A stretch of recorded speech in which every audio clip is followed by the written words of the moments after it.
Hey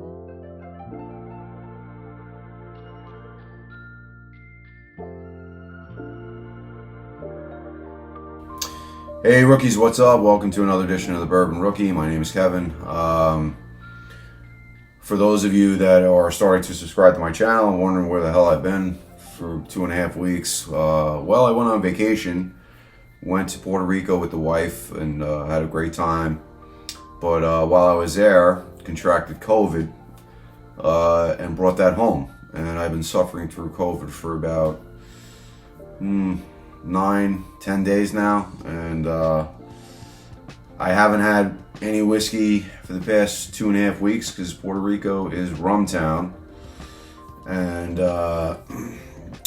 you know, if anything, you're just gonna get like, you know, a Woodford Reserve if you're lucky, you know, the top shelf whiskey over there. And then, of course, with being sick and on antibiotics, I'm not 100% yet, but I figured why not do my first flight. Before I left for Puerto Rico, I got these fancy glasses, all in black. Not that I've stolen the idea, but I'm not the first one to use colored glasses to do a blind. This is my first blind. But Jason C from the Mash and Drum, if you're a YouTuber, uses these black glasses quite often in his blinds because he's basically fly solo like me until I can get another personality in here, which is hard because not everybody's into whiskey in New York. New York's not really a whiskey market overall like other states might be. I mean, New York is more of a vodka and tequila town.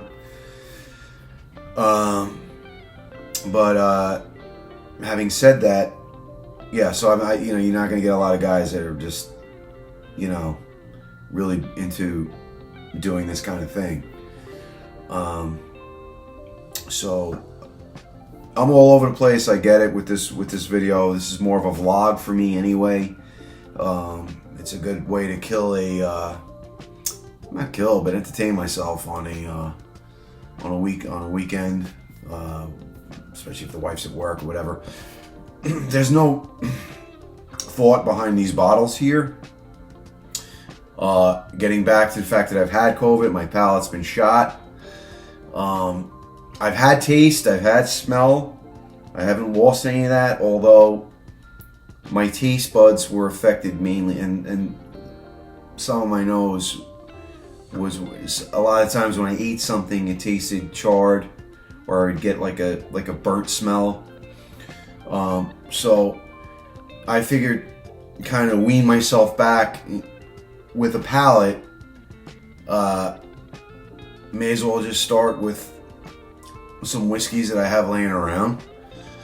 The basic premise was to see how this blackened holds up to these other three in the line. And the good thing about these glasses is, yes, I've numbered them, but I've mixed them up, and I kind of walked away for about an hour, went out, ran some errands, and came back. So I don't know what's in what glass. I'm just gonna try to get my palate back into shape for sipping whiskey, see which one I like the best in terms of flavor, and then at the same time see how that blacken holds up, because I did a video on it which didn't get any views, but whatever. It's the Metallica brand. It's the second year edition, not last year's with the Weller. This is remastered by Dave Picknell.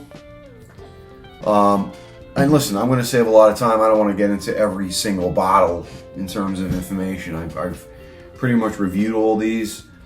Discovery Fusion, the Widow Jean 10-year. This is their base Blade and Bow, which I actually kind of liked. Two of these guys are actually one of these guys. This is the only straight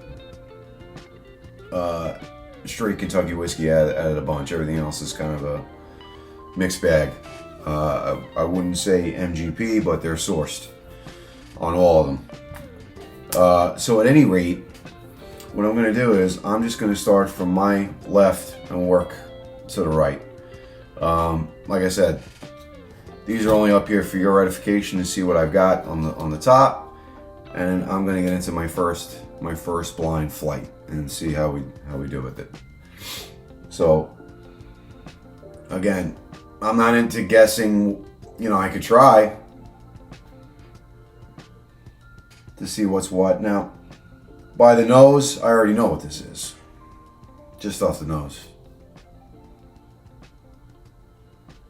It smells like Widow Jane to me, but, you know, could be wrong. There's some grape notes to it, some dankness that's very reminiscent of the Widow Jane, which I happen to like a lot. A lot of grape notes, wine notes. Now, that's not finished in wine casks or anything like that, but slight little bit of ethanol. Now, before I taste these, I think the highest proof guy on here is probably the Fusion. These are all in the 90 proof range. This is 91. I believe the blackened is 90. This is probably 94.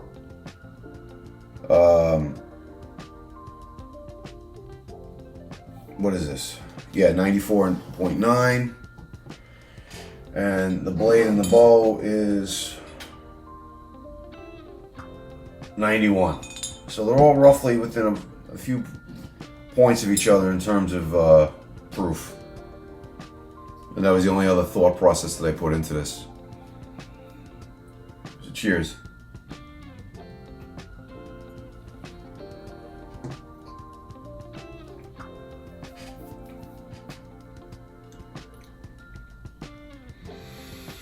Oh, wow. Full disclosure, with this COVID, I've been hacking up a lot of phlegm and still a little clogged in the sinuses, but this is opening up my sinuses rather well, especially it's getting up in here. Right now it's very hot on the palate. It's 2.5 weeks of not having any whiskey neat.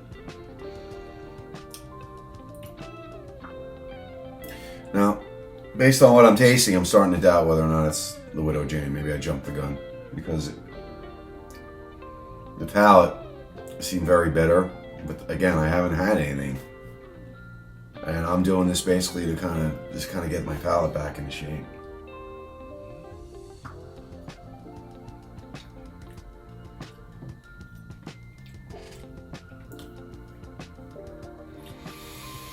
All right, so on this, I'm getting those that grape taste is kind of transferring over to the palate.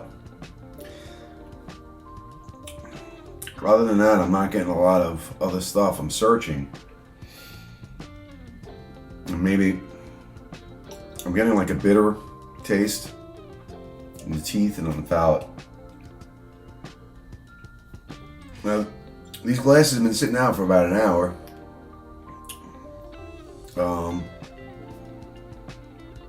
So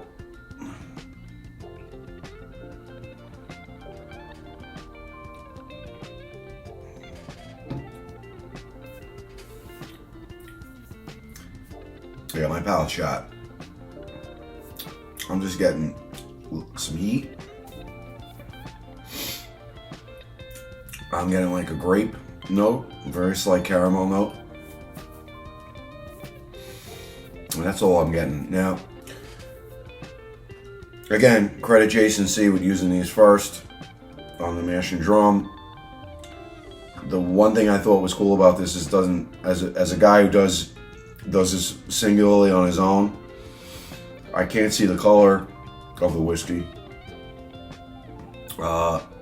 So that's not necessarily going to give me an edge because, you know, some of these might look darker to you than others, you know. From what I'm seeing in the camera, they're all roughly around the same, but, you know, you would have an edge with it, you know, if you're doing a blind flight, and you got a whiskey that's darker than the others, it's a cheat, right? So that's kind of the cool thing about the black glasses. And believe me, for any of you that do this, you may as well, take the challenge on that. Get these glasses and continue the trend. Now, maybe my nose is shot, guys, because I'm getting a little bit of the same notes on the nose. I'm getting grape, a little bit more caramel on this one. Shit. Spelled it. But,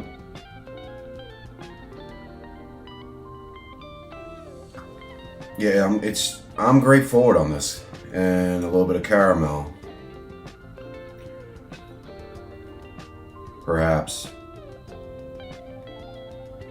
and then ethanol. Yeah, so it's a little bit like a Grape Werther's Original.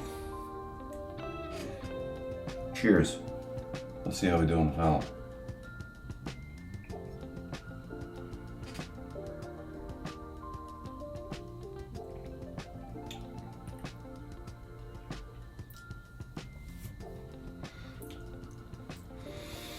Again, my palate must be shot because on this guy, the nose is matching, the palate's matching the nose, where it's a lot sweeter, a little more fuller than, let's call this glass A.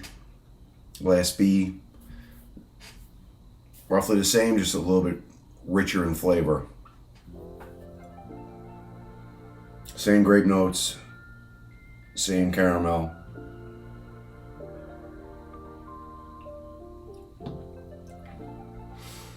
Now, if you don't see me in another 2.5 weeks, then assume I relapsed on COVID because of this. And you can laugh and make fun of me all you want, because this would have been a bad idea if in another 2.5 weeks I'm like, hey guys, I had COVID again. Alright, glass C. Not getting much of anything.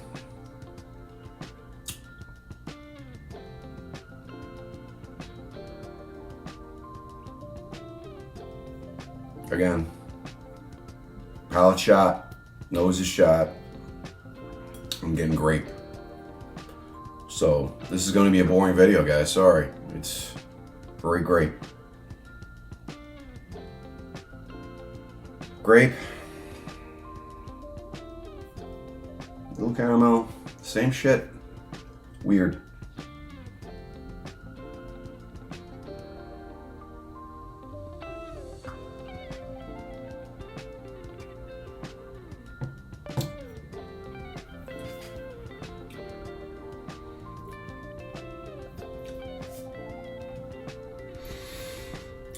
Here I'm getting a little bit more.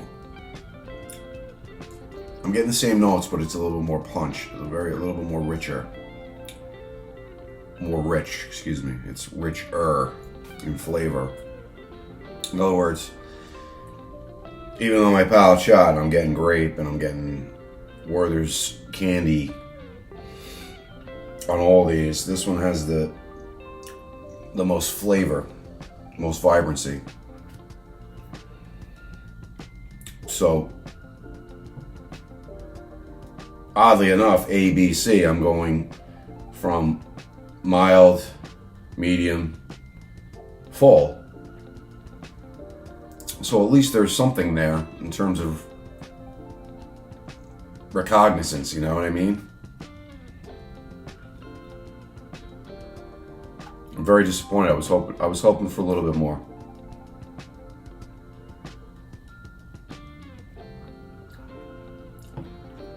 Yeah. Definitely a lot more vibrancy. So far, that's the best glass out of the four.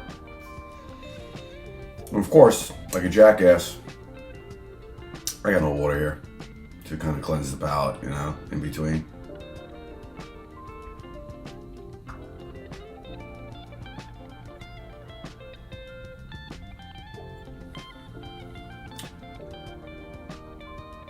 So this nose, I'm getting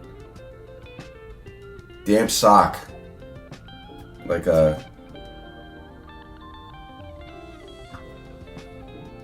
you know how you wash your clothes and you put it in the dryer, you don't fully dry the clothes and you kind of let it sit thinking it's dry, and then when you take it out you realize it's damp. It's got that damp smell to it, but rather than a damp basement, it's more like a damp clothing and ethanol. Hopefully this helps me in terms of getting my palate back in shape.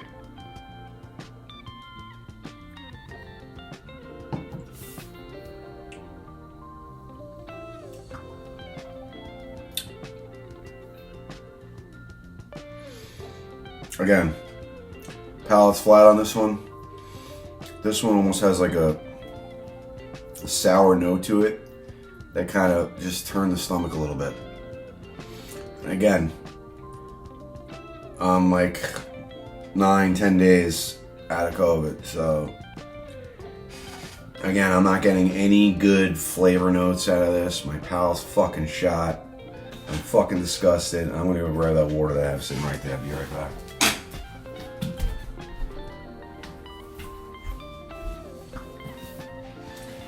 What a way to start my first blind. What a way to start. Try to do a little COVID rehab.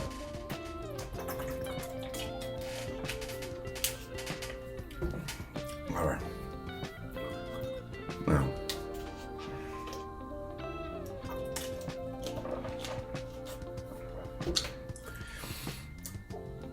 Now I didn't want to shut the video off because I'm already almost 17 minutes here. But for the sake of integrity, what I'm going to do is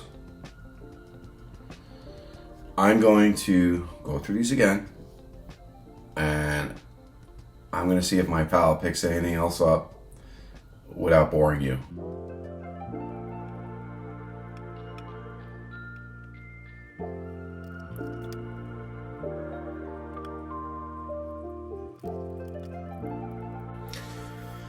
Okay, I'm back, and you've watched me in super speed go through all these again. And this was the most mild, I think. This was the most harsh in terms of heat generating through the sinuses and on the palate. This one was the most flavorful for what I have, and this one had a little bit of a sour note. So those are the things that stood out in this blind flight, almost post COVID and COVID pneumonia, actually. So let's just get to the chase, because I'm sure I bored the fuck out of everybody here. So in this glass, we have glass number 2. And glass number 2 was Widow Jane. So I was kind of right out of the gate on the Widow Jane. No, yes, that's Widow Jane. I don't even know my own fucking numbering system here. Next one, B, is 3, which was Bardstown Fusion. That was the hottest, which I guess makes sense because it's also the highest proof on the tabletop. So I guess common sense would dictate there. C, I guess, is the Blade and Bow. So there you go. The one that I like the most and had the most flavor in this condition was the Kentucky Straight, the Blade and Bow. I like the Blade and Bow. Go back and watch my review on the Blade and Bow. I don't see a lot of people really getting into Blade and Bow a lot. Maybe that's just me. There's a lot of fucking whiskey channels out there. I don't know. Whatever's, up your alley. But obviously, the last glass is the blackened. And the blackened, unfortunately, sadly, in this COVID state of mine, came in last in terms of what I like. So I like this. This was my favorite, the Blade and Bow. This would have been my next favorite. I probably should have said that and ranked these. And so it was 1, 2, 3, 4. I should have done that before I did the big reveal, but that's kind of how it broke down regardless. So unfortunately the blackened came in last. I'm a little disappointed with that because I wanted to see how it paired against these other against these other brands. The Bardstown. Where's Bardstown? Right here, number 3. So it was 1, 2, 3. Bardstown came in higher than that, which I'm shocked. But